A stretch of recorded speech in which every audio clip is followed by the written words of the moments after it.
All right, everybody. This is Here Comes the Spider-Cast number 15, covering Spider-Man in September 1981. This is your co-host, Mike Al, and as always, I'm joined by... Joshua Mervell, and today we are going to be talking about Spider-Man comics from September of 1981. That's right.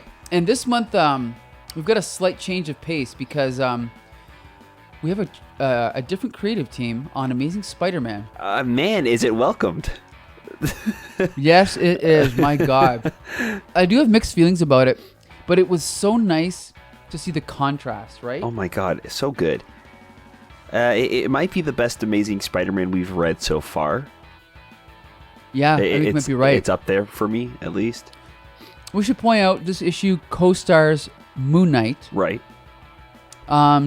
And also, if you'll pardon me, I have a lozenge in my mouth. That's why I sound like my mouth is frozen by the dentist. But anyway. 'Tis the season. Yeah, exactly. Everybody's got a cold now, so...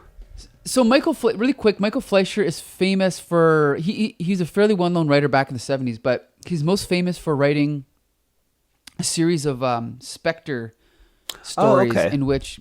Yeah, now he gets the credit for a lot of the craziness, but apparently they were co-plotted with someone else. So it was the other guy that thought a lot of the stuff. But those stories are famous for how grotesque the methods the Spectre used to murder his victims, right. Okay? And you know about this? Like turning the guy to paper and then him being scissors and cutting the paper and then turning the guy to wax and melting the wax. So anyway, there's a lot of that stuff. So this guy definitely has a dark streak, which is welcome. Mm-hmm. So especially for Moon Knight, too. Exactly. Because I feel like he's kind of one of the more twisted Marvel characters. Right. Even the fact that you're looking at this cover and it's a coffin for the Amazing Spider-Man. Right. You know, this is a far cry from what we've been seeing in Spider-Man lately, right? Yeah, for sure. So it kind of opens up like a Moon Knight solo story where Moon Knight is... it's kind of like almost like a Batman thing where he's witnessing these criminals bringing in a shipment of something, and then he intervenes. But then we find out that he's actually stealing it for himself, which is kind of like a twist, right? And so we don't know what's going on, and so the security guards are kind of complaining. Wait a minute, I thought he was on our side, and then the one guy's like. Well, then the one guy's like, I thought he was helping us, but he's taking the bullion himself. Hey, what the heck do you think he's doing? Does he think he's doing? And the other guy says he thinks he's making himself richer by 2 million buckaroos. That's what he thinks he's doing. So anyway, it kind of goes from there. Right. And then we find out that Moon Knight is working with, I guess these mobs. One's called the Midnight Mob in Chicago, the Rat Pack in Detroit, and then Moon Knight by himself in New York. Yeah, it's. I think it's a little goofy that they have this like chalkboard with a leaderboard. Right. But I think it works. Like, I don't know, it's kind of charming a little bit. Right. I think that the art by Bob McLeod really helps. Holy, yes. It's so good. Like, honestly, digital page 6, that shot of Spider-Man swinging over the city. Oh my God. It is excellent. It's my favorite panel in probably all of the issues we've read this week. Yeah. It's so good. Yes. The background looks like it's a 3D render. Exactly. Like it's so well done. Mm-hmm. Yeah, it's absolutely fantastic. And the thing is, he's a friend on Facebook. He doesn't know who I am, but I follow him on Facebook. And I once commented on one of his pictures that his art has this weird quality where when you first glance at it, it almost looks photorealistic. Yeah. And then you kind of look at it and you go, oh, okay, well, it's obviously a cartoon. But it's like he captures something. I'm not sure if it's the texture or how fluid everything is, but it just looks so realistic without being stiff, though. Right. Yeah. It's very well done. If you're a fan of his art, he also did a run on New Mutants. Yes. I think he started the New Mutants with I think so. Pardon me. And then he did a Superman run in the late 80s. So... yeah, he's a great artist. Anyway, I don't know. So then basically Spider-Man sort of intervenes in this story. We get a little bit of Spider-Man and J. Jonah Jameson. I did notice that J. Jonah Jameson was acting slightly out of character than what we're used to. What did you think? Yeah. Not drastically, but just No, noticeably different. Right. I guess he was a little bit more soft in this one, I guess. He wasn't as like aggressive. Yeah. But I think I noticed it more so maybe in the annual that we're going to talk about later on. Oh boy. Boy. Yep, okay. But yeah, Okay. I guess so. I guess I see what you're saying though. Yeah, just a little bit. I mean, obviously it's a different writer, so he's going to be slightly different. But so then we cut back to Moon Knight, and I honestly don't know much about Moon Knight. I've read the newer stuff from 2012 on, and this early stuff I don't know anything about him. I know that he's got like 3 different secret identities. So here, this is his. Which identity is this? Is this Stephen Grant or Mark Spector? Which one's the millionaire? This is Stephen Grant, I think. Okay. Yes, Stephen Grant's master bedroom. So he hooks up with this beautiful blonde, and there's some partial nudity here. If you want to see Stephen Grant's, the side of his leg, or his upper kind of midriff, you can see it here. But yeah, so basically we get, it's like a little bit of Batman-ish. And then we cut back to him encountering these bad guys again, and then stealing something, and then running into Spider-Man. And again, we're like, hey, what's going on here? Why is Moon Knight a bad guy, right? Right. But then we find out a little twist. Do you want to tell them what the twist is? Yeah, so I guess Moon Knight's been going undercover and has been working for the mob as a front to turn them over to the police. So he's been stealing a bunch of stuff to get in with them to finally bust them. So when he steals this last artifact, he pretty much makes it in, but he has one last test to do, and this head mob boss says he has to go kill Spider-Man. Right. So they do this really cool setup where his like butler, like his Frenchie. Yeah, Frenchie, his like Alfred, pretty much. Right. He's dressed up as Spider-Man and is kind of disguised to make one of the goons think that that's Spider-Man, and then, or sorry, he's dressed up as Moon Knight. He's dressed up as Moon Knight. He's dressed up as Moon Knight to think that Moon Knight's there talking to Spider-Man, and then Moon Knight shows up behind the goon and captures him, and then they knock him out and put him in the Spider-Man costume, and that's who Moon Knight brings to the mob. Right. So when they unmask him, it's kind of revealed that, oh no, that's not really Spider-Man, and then Spider-Man jumps out and helps Moon Knight beat these guys up and turn them over to the police. Which, at this point, I don't know what they really accomplished by tricking the mobsters for like two seconds. Yeah. Before they started just punching them all anyway. They might as well just punch them. But yeah. It did make for a good cover, right? Yeah, it was pretty fun too. Like I don't think it added anything to the story, but I also thought it was kind of like, it's a fun little like gag that they did. Not really a gag, but like a little gimmick, I guess. Yeah, it's a gimmick because you kind of start it with the cover idea and then you write a story around it almost, right? Mm-hmm. Because once they use that gimmick, then there's a page left, right? Right. Beat up everybody, wrap it up, and then they're out, and that's pretty much the end, right? Yeah. They capture these guys. They have kind of a little chat. Spider-Man runs off, and Moon Knight jumps into his helicopter spaceship-looking thing and flies off.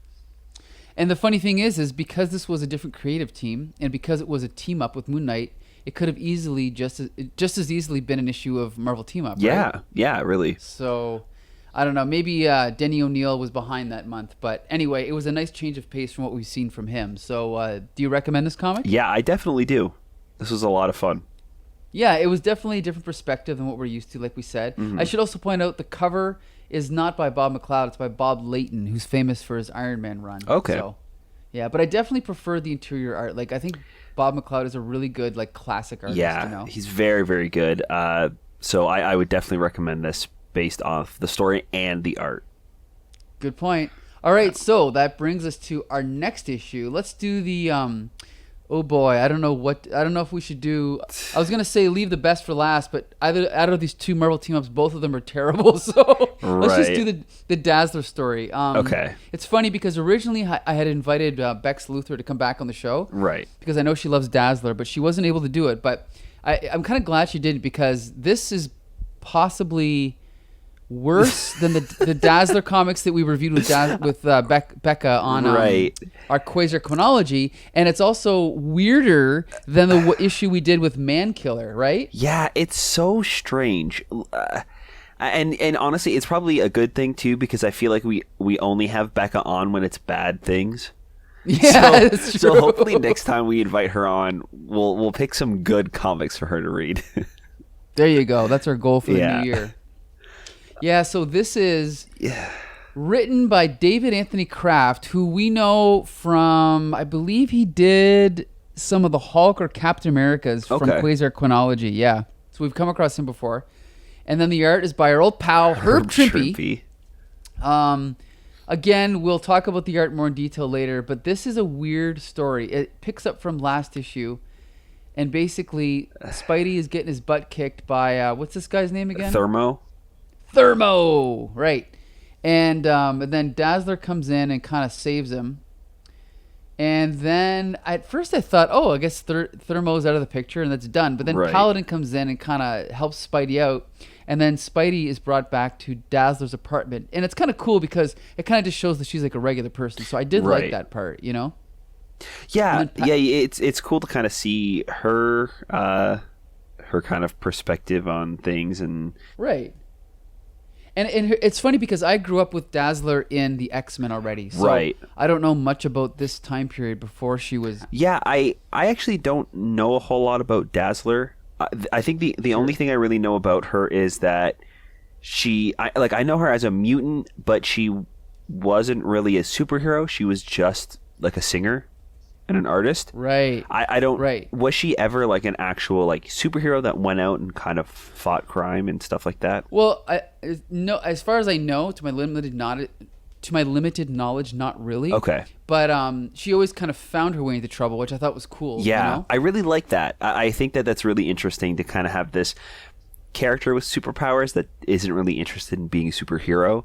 Exactly. So they're using it in a different way, and they always end up kind of getting tied in with this, and seeing into her like day-to-day life was really interesting and kind of cool to see. I think maybe it overstayed its welcome a little bit. It was a little too much because not a lot happened in this issue. That's true. But it was cool to kind of see a little sneak peek into that. Yeah, like, I mean, it's almost like it would have made a good premise for a TV show. Someone just happens to be a singer, but she also has these mutant powers, you know? Yeah. It would have been really cool. So, yeah, basically, oh my God, this story, I don't know. It's not spectacular. No. No, it's a Marvel team-up. No, yeah, there's not a lot that happens, really. They bring Spider-Man back to Dazzler's apartment and they kind of heal him up a little bit. Dazzler uses her powers to calm him down. Then they have this machine that they put onto Thermo's head and they defeat him at the end. Like I don't know, there isn't a whole lot. Thermo goes and convinces a satanic cult to follow him. Yeah, ridiculous. Ridiculous. But before we even get to that, I have to point out this is a horrible scene. There's the scene where Dazzler comes into the room, or no, they're in the room together, and Dazzler's in like a house coat. Right. And then she looks over and she thinks she sees what it is she thinks she sees a spider. Eek! Huh? What's wrong? Look, it's horrible. Daz, that's just one of my spider tracers. Ha ha ha! The Dazzler who stopped Thermo without even messing her makeup, afraid of insects, fake insects at that. Okay, so number one, Dazzler, I just don't imagine her being afraid of spiders. Maybe she is, fine. But it's more of just a cliche with women, right? Right. That's why they're doing this. Second, you're going to tell me that Peter Parker thinks that spiders are insects? This guy has he's been Spider-Man for 20 years, and he's a frickin' science major. You know what I mean? Like, come on. I didn't even think about that. Exactly. A 6-year-old knows that. Like, I don't know. That's just terrible writing. That's funny. Anyway. Yeah. It's very weird. I mean, if you want to talk about terrible writing too, when Thermo goes and talks to the satanic cult, one of the people in the cult shouts, "Get off! Who's that lunatic in here? The city is getting ridiculous. You can't even have a peaceful little satanic mass without someone butting in." Yeah. It's just like it's what I don't. It's hilarious. I think it's really funny. I don't know if it was. I don't know if it was meant to be funny. That's the sad question. Is I don't know either. You know. Yeah. What page is that on? That's original 9. Okay. Oh, okay. So I went past it. Yeah. Yeah. That's what I mean. It's like the whole story, the whole issue is like that. Like it's just not well done. No. It's all a little weird. I will say the one thing I do kind of enjoy at times in this issue are the panel layouts. Yeah, Herb Trimpe does that a lot. Yeah, like the wonky, like angled. Yeah, there's some pretty layout. interesting ones. Like, I don't think it adds anything to the story that it's telling, but it's interesting to look at for sure.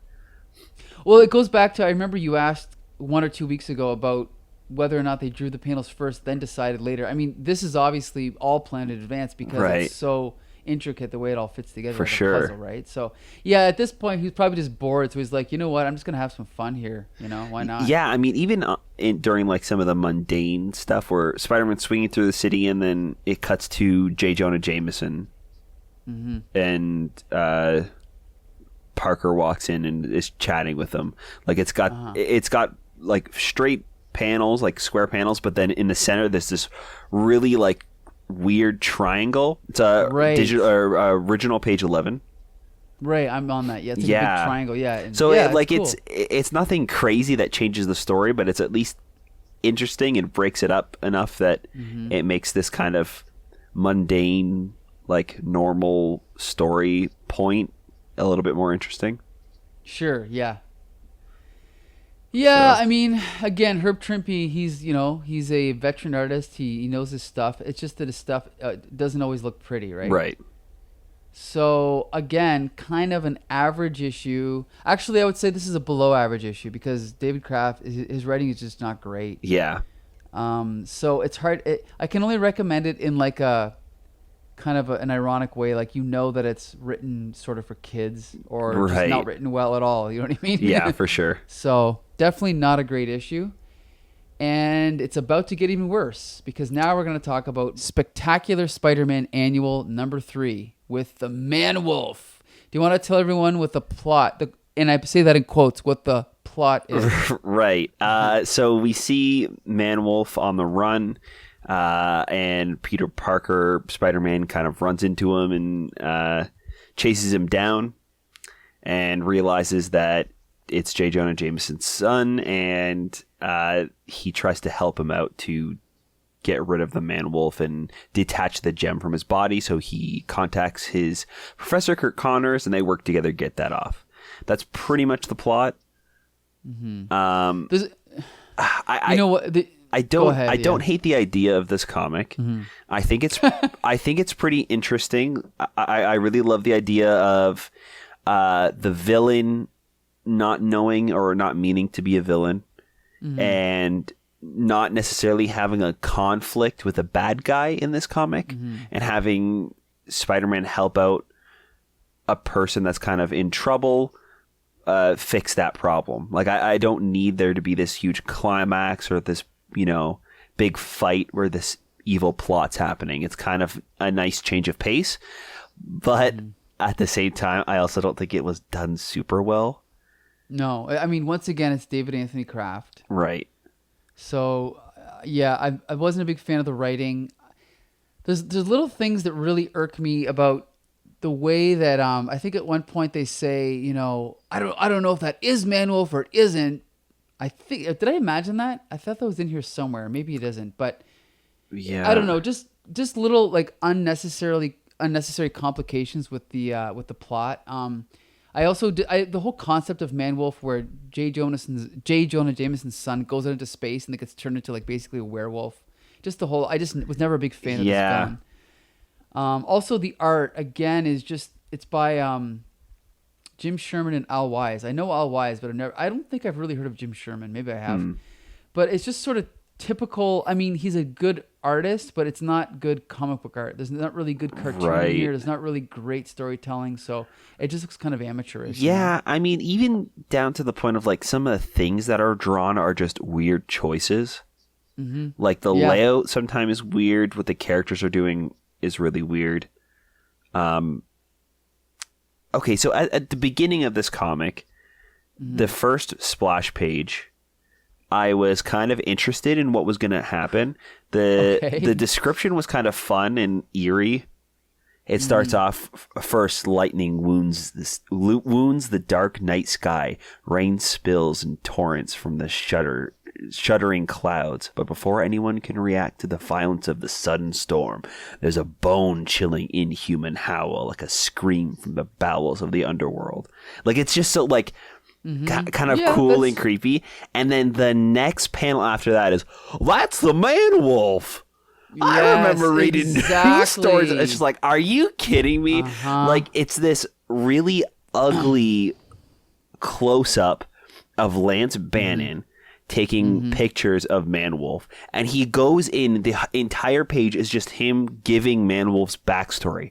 I don't need to know ManWolf's backstory. No, it doesn't help. You get enough of that from that, like, fun introduction right at the beginning. You know that it's a werewolf. You know, everybody knows what a werewolf is. You don't need to, like, over-explain this, right? And it gets, but like, keep is that reading, just me? No, I agree. If you just would have had shots of a creature, you know, menacing people for a few pages, then Spider-Man comes in. Right. That's all we need to know. We don't need, like, let's keep reading here. I remember reading news stories about him. They think he's really human, but in his werewolf state, he's a savage beast who lashes out at everything that gets in his way. It's not like we couldn't just show that, right? Right. If I remember correctly, he's got the strength of 10 men, and he's totally uncontrollable. That writing is zero, okay? It's garbage. It's so bad. And then going back to the art, on that same page, the last panel is the most ridiculous thing I have ever seen. Yeah. He says something like, I better be careful taking pictures and keep my distance. And then we see him 1 foot away, snapping pictures really up close. Like he's leaning into ManWolf. Like he couldn't get any closer. It's garbage. Yep. And then the next panel after that, ManWolf rips the tree. Like we see him grabbing the tree in the panel I was just talking about. The next one, he's ripped it out of the ground and he's throwing it, and he's just gone. Like Lance is gone. Yeah. From the panel. Like what happened? Yeah. He's not anywhere to be found, but he was just standing right next to him. And I was really confused as to what was happening. I was like, is he running away? No, that's a different character. Like that person's wearing brown pants and a white shirt. Like it's, I don't know, everything is so weird at the beginning. Well, that's the meanest me. Obviously this artist can draw, but they must be so inexperienced, because it's like you said, the choices they're making are just, there are no choices. He's just drawing whatever. Yeah. There's no continuity. Like there's one good panel, maybe two, on original page 9. Okay. There's a great shot of J. Jonah Jameson yelling kind of at the, like, towards the reader. Right. And that's a really good drawing of someone's face. Yeah.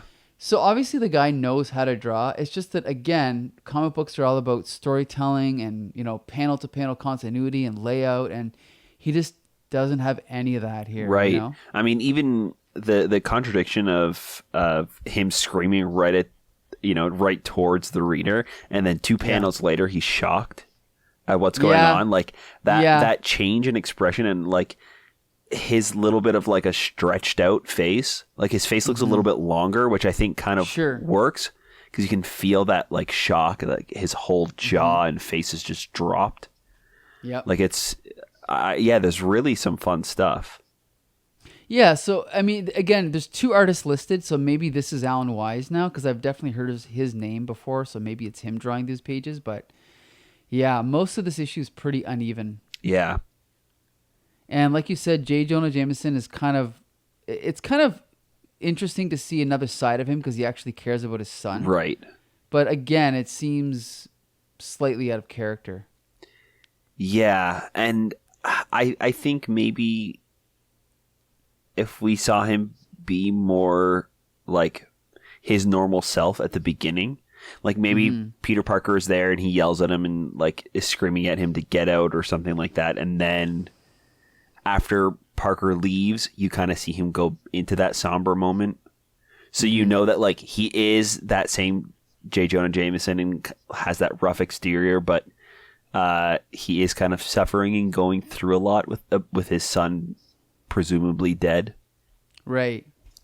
I know that could have been kind of interesting, but yeah, I don't know this issue. I will say one thing I did like was at the beginning we see Peter Parker working with Kurt Connors, and that's when he's first introduced and he's got to run away.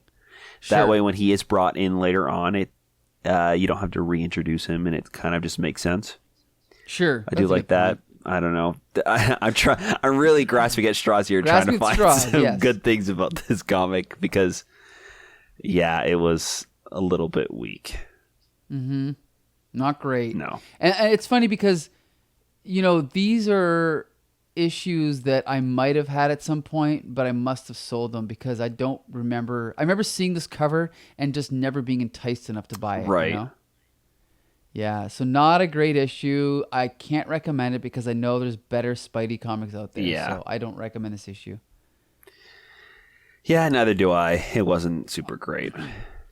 But I do recommend the next issue. Yes. Because this is a very, very special issue of Spidey because this is the first SpiderMan comic I ever bought. Oh, that's awesome. Yes. So 5-year-old Michael gets an issue of Spider-Man that his mother bought him, and she wanted to make sure that we knew whose comic this was, so she wrote Mike right on the cover, and it's still on there, and I still have it, but that's okay because it's priceless to me now. Right. And so, yes, 5-year-old Michael buys this or gets this issue of Peter Parker, the Spectacular Spider-Man, number 58, featuring the Ringer and Spider-Man on the cover. And there's so much I have to say about this because I've read this comic so many times. Right. And I got to say that I'm lucky that this was a good comic because soon after this, I got another Spider-Man comic that was co-written by Denny O'Neil, and it was not nearly as good. And even as a kid, I could see the difference, okay? So Right. Okay, so I'm going to summarize this story because, again, I've read it so many times, I've almost got it memorized. Yeah, please do. Yeah, so we're introduced to Spider-Man runs into a guy at the beginning of the issue, and we're kind of taken through Spider-Man's supporting cast through that little subplot. Mm-hmm. And then we're introduced to a guy who is... you know what? I'm going to go into... I don't know if I should... You know what? I'll give a quick summary, then I'll go into detail. Okay, but basically, we're introduced to the Ringer, and then we're introduced to a character who in the very last page ends up being the Beetle, who I didn't know at the time, but was actually an old Iron Man villain. But because he was in the cartoon, the Spider-Man cartoon, I always thought he was a Spider-Man villain. Oh, but anyway, okay. So I just want to go through this because there's so many things I want to talk about. So we open up to this first page, which I think... So first of all, I have to point out the creative team is Roger Stern, whom we all love, and John Byrne, who was one of the most popular artists of the 80s. I was a big fan of his when I was a kid, but I've grown to not like him nearly as much. I'm not sure if you're a fan of John Byrne. I don't know if I have like enough of an opinion to say I like or dislike him. Okay, that's fine. Yeah. So, but if people are listening to this podcast, they probably know who John Byrne is. Yeah. He's one of the more popular artists of this era. I think this opening splash page is not great because the perspective is wacky, but his perspective is always wacky, to be honest. But I do like the way that Peter Parker is split down the middle, and we see Spider-Man on one half and Peter Parker on the other. And, when I was 5 years old, that didn't make it. How can it be? And then I realized, it's because it's just a symbol, right? It's just symbolic, showing his, secret identity. Right. Now, I love the fact that on this opening page, we see the shadow of someone coming from around the corner. So did you notice that? Oh, yeah. That's really cool. I love that. Yeah. John Byrne is known for his good storytelling, and that's an example of his storytelling, how he leads you through the story with little things like that. Right. So that is really cool. And then on the next page, and I love Roger Stern's thought bubbles because, we're very quickly, we just dive into his inner life, of his inner thoughts of what's going on with his life, and blah blah blah. We're introduced to this other guy Greg Salinger. So Okay. he introduces himself.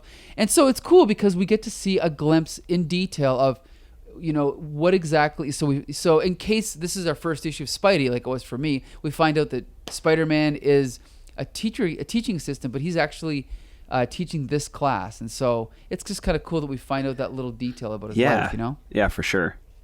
And then I love the fact that on the next page, again, this is classic Marvel because this could have been just any building, any warehouse, but no, it is specifically the former secret headquarters of the Tinkerer, who we came across a few issues ago, right? Right. In the story by Marie Severin.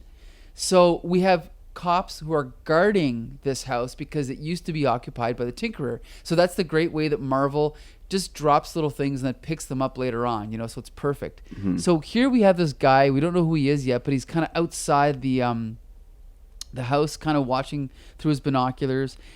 And then he figures out a way to sneak in, and he's about to go down this air shaft. And I love this little part here where he pulls out this ring, and John Byrne actually takes 3 panels to show exactly how his rings work. Yeah. Of course, it doesn't obey science, but basically he shows that he's got a metal ring with another metal ring.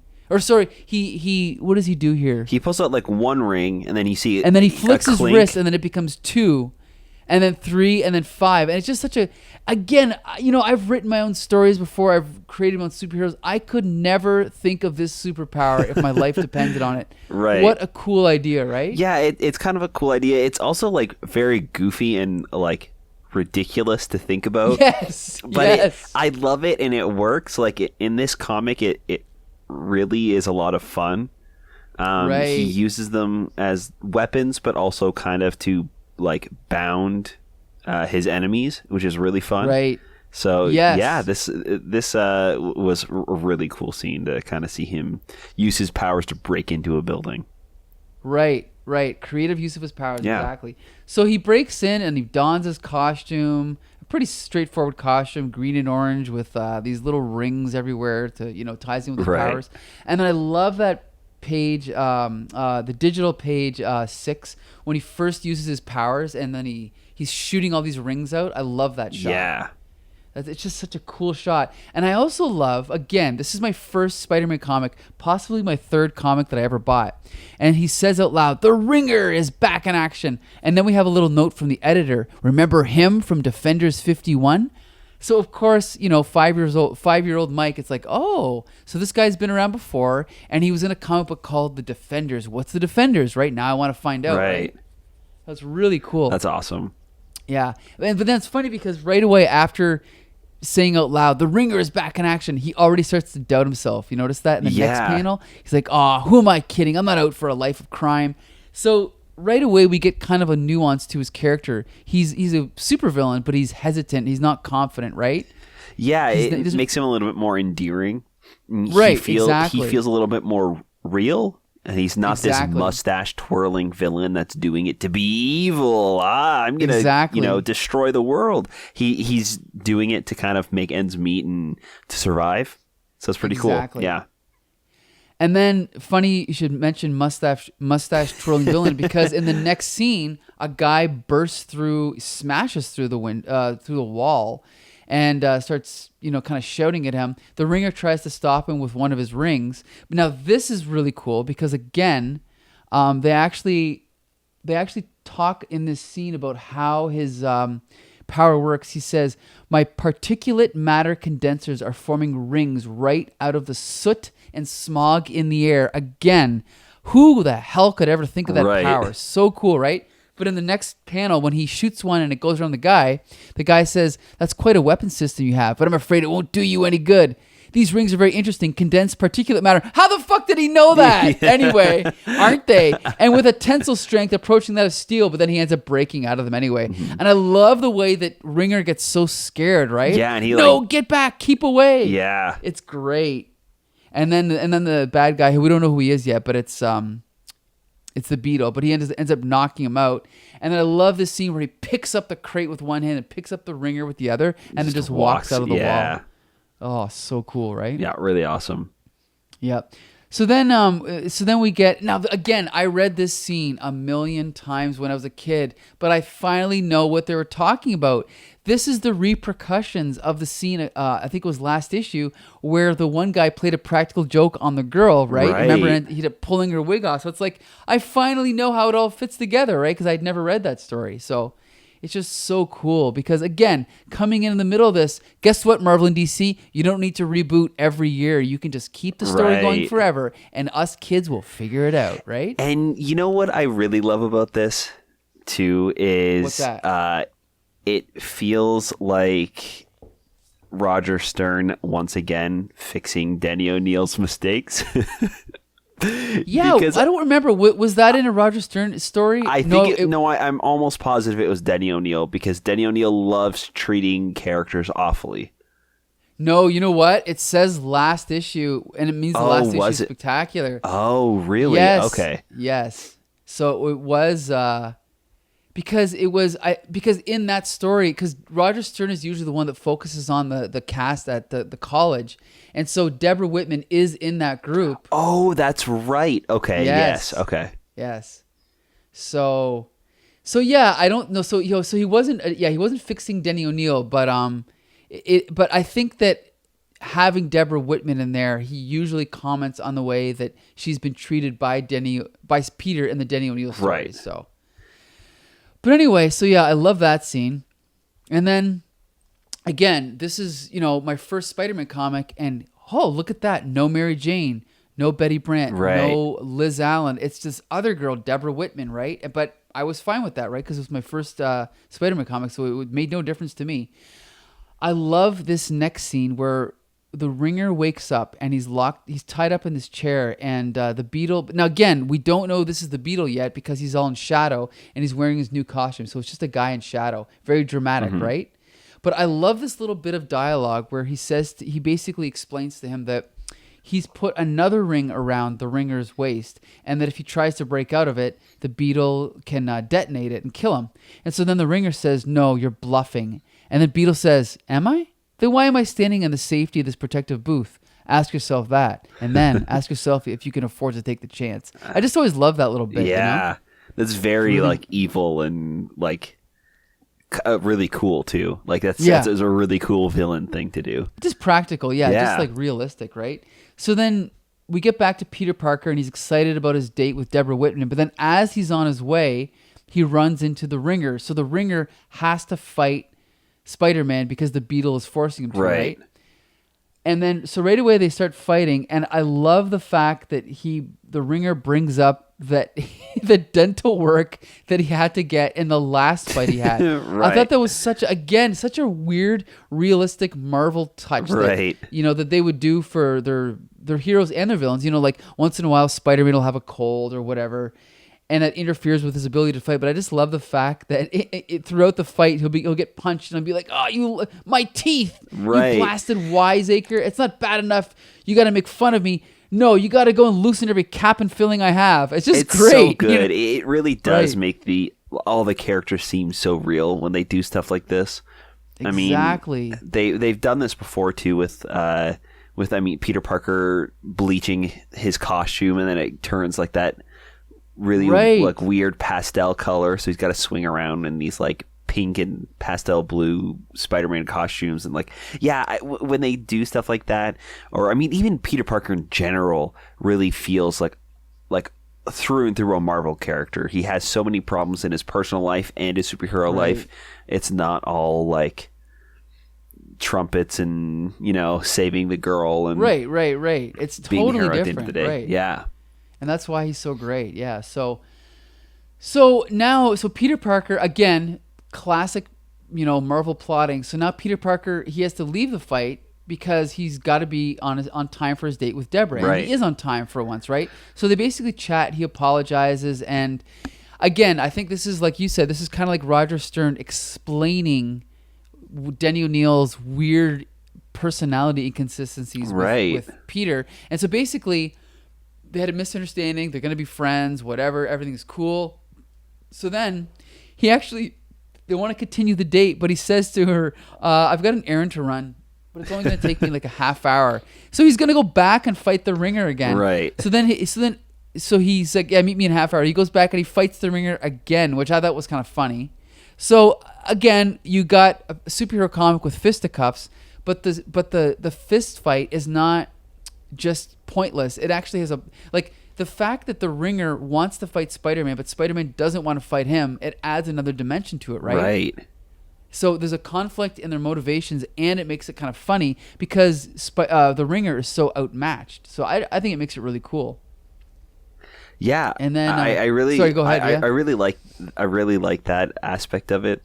I also think that the ringer, his like ability, while it's kind of lame and goofy, I think it's visually pretty cool.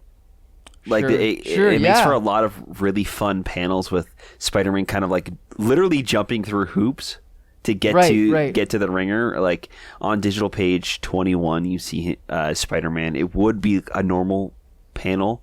He's just jumping towards the ringer, but he's got all of these like loops around him, and he's kind of reaching through them. And even earlier on, page digital 15. He's swinging in the city. Actually, I think this is the cover of the of this issue. It's almost the same. Yeah. Yes, it's almost the same. So it's just, and then a few pages after that, like he's still kind of jumping through them, and there's these like shapes kind of swinging by him and flying around in the sky, and he's jumping through them and fighting him. Yeah, it's really visually stunning too. Mm-hmm. And I love the kind of classic, almost like Superman ending when, you know, we cut to the cop station and then the ringer is just tied up ready for them to take him in, and he's like, you know, lock me up, I confess to everything, just because he's so upset about his and then he's like, oh, and can you call a dentist a good one? You know, just a funny little flourish to throw in there.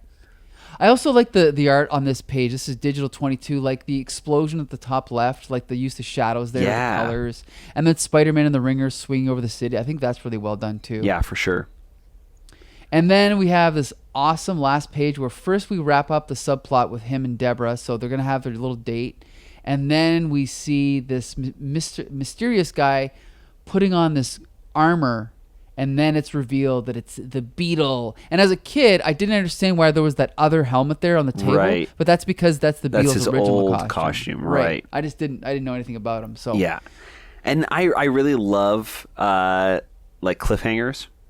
Sure. Like when they hint at a new villain or like the secret bad guy behind everything. I think that's always really fun to have that stinger at the end. So this one was really fun to show that a villain was coming back. Right. So I got a couple questions for you because obviously this is your first time reading it. So if this was your first time reading Spider-Man, I mean, it's kind of hard to imagine yourself as a 5-year-old, but do you think this would have sucked you in the way it did me? Oh, I think so. For sure. I mean, it has everything that Spider-Man comic should have. Right. He has those everyday troubles. He's balancing his superhero life with his personal life and his work life. The idea that Spider-Man has to fight a villain, stop the fight to go on a date, and then before finishing the date, he goes and, you know, finishes off that fight. It's just so Spider-Man. Like, I love that back and forth. The art is fantastic. Mm-hmm. I mean, even down to there's a moment in this issue where they're watching a documentary about Spider-Man, and it kind of goes through and shows a bunch of different like villains. I think he's fighting Green Goblin and maybe somebody else. And he's swinging through the city and kind of does. They do like a brief description of Spider-Man. It's really fun, and he feels a part of that world. Mm-hmm. This is a very, very good issue. Yeah, and you know, it's kind of like my friend Marshall always uses the analogy that, you know, the reason that people like blockbuster movies is the same reason they like McDonald's, is because they don't know gourmet meals, right? Now, I'm not going to say that this is a gourmet meal, but if you've never had a hamburger and then you eat one for the first time, and it's got the ketchup and it's got the onions and the pickle and the meat, and maybe it's got the cheese. If you've never had one before, then at least this tastes good, and you want more. Yeah. You might find one that's better down the road, but this is still a hamburger, right? Right. I definitely wouldn't think that this is like the gourmet meal of comics, but it feels like a home-cooked meal. Yes, there you go. It feels like your grandma cooked this up for you. Like it's just so satisfying and warm and familiar. Yeah. That's I think the best way I could describe it. And then one last question, because you said you're unfamiliar with John Byrne, can you, in your estimation, because I'll tell you right now, this is September 1981. John Byrne at this point was becoming a superstar. Okay. And I want to ask you, do you see it? Do you see, based on this art, that he was on his way to becoming the most popular artist at Marvel? Already was. I think I can. The art feels very classic. I mean, even when I look at Peter Parker in these issues or these panels, it feels like Peter Parker. Like if you just showed me one panel of just Peter Parker, I think I would know that that's Peter Parker. As weird as that sounds, like it feels very definitive. Even down to there's one panel of SpiderMan. It's on page digital 14 at the top middle. He's just putting on the Spider-Man mask, but it looks so much like Spider-Man. Like, I don't know how to describe it. It's such a great drawing. It's very, very good. I think that his panel layouts are really fun. You can follow the action. He has some interesting things too, like with the shadow, like you were saying at the beginning, like foreshadowing that he's going to get bumped into. The cool gimmicks with the Ringer kind of having these cool effects flying around Spider-Man. I could definitely see that in these in this issue for sure. And for me, I've had mixed feelings about John Byrne over the years, and I've said some nasty things about his later art because his later art is not nearly as good as this. But I think the appeal that I see of this early stuff is that to me, there's two things it reminds me of. Steve Ditko's art, and also DC art of the 60s, like Kurt Swan, where the art is very, I don't want to say undynamic, but it's not like Jack Kirby where things are exploding out of the panels. It's very straightforward. Almost like Jim Mooney. We talk about Jim Mooney a lot, right? And so it's almost like I can see that he was popular, but I'm surprised he was as popular as he was because he's not really someone who I would think of as being like a superstar like Frank Miller or Neil Adams or someone like that. So I definitely look at this art and it's like, again, he reminds me of someone like, say, George Perez, who not the most accurate or technically perfect artist, but he knows exactly how to draw a comic book. And he knows how to lay out the pages and how to tell the story. And like, you said, he even knows how to use shadow. He's got a decent sense of design. And so it's almost like maybe he could never be a fine artist, but he definitely knows how to do a comic book. For sure. So anyway, yes, highly recommended issue. I think I lucked out with this being my first ever issue of Spider-Man. I was going to say that too. Yeah, you really lucked out with reading a really good first one. Exactly. Yeah. So I'm grateful for that. So like Jim Shooter said, every comic book is someone's first comic book. And so thank Christ it was not the ManWolf story because I might never have bought another one. Right. But anyway. Okay. So that wraps up this week's edition of Here Comes the Spider-Cast. So we just covered September 1981. So next week it'll be, what comes after September again? October 1981. There you go. So you can take it from here, Josh. Right. So we'd love to hear from you guys. We want to know what you guys think about the episode. Your voice cracked there. You sounded so pathetic. We want to hear from you guys. Come on, guys. We want to hear from you. We have had at least 2 comments, okay? That's it's only perfect. taken 16 weeks, but we've had 2 comments. But yeah, we want to hear from you guys. We want to know what you guys think about our episode and our podcast, but we also want to know what you guys think about the issues that we're talking about. So we'd like you to reach out to us at the Comic Book Syndicate on Facebook and at Comic Syndicate on Twitter. You can tweet at us or comment on any of our posts and let us know what you think about us and the podcast and the issues that we're reading. Yeah. All right. So until next Monday, this has been Here Comes the Spider Cat. All right. See you then.